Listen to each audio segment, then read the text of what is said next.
Quero saudar a amada igreja na paz do Senhor Jesus. Amém. Gostaria que os irmãos ficassem de pé para fazer uma oração pela família. Glória a Deus. Então vamos estarmos aqui louvando o Senhor Jesus, né?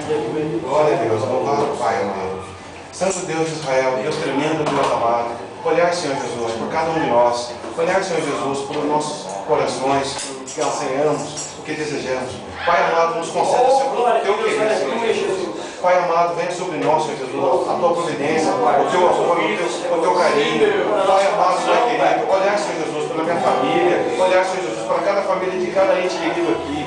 Pai, Deus Todo-Poderoso, vem com a tua força, com a tua unção, com o teu poder misericordioso. Santo Deus de Israel, Pai amado, Pai Deus, olhar, Senhor Jesus, lá para minha esposa que está lá agora. Eu tanto quis que ela viesse agora comigo. Mas o Senhor está lá, Pai, quebrando o coração dela, amolecendo aquele coração. Pai, Deus Todo-Poderoso, vai lá, toma conta, põe terreno, tira todo o embaraço de dentro de mim, Senhor Jesus, para que eu possa fazer não segundo a minha carne, mas o seu querer, que caia por terra todo pensamento contrário, e o Senhor Jesus comande a minha vida.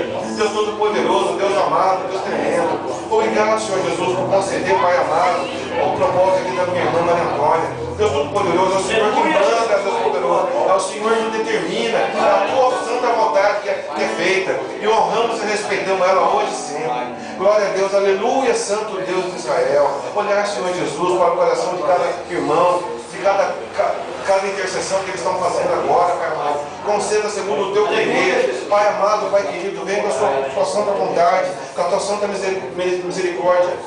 Tomai conta de todos nós, Pai amado, não somos nada sem Ti.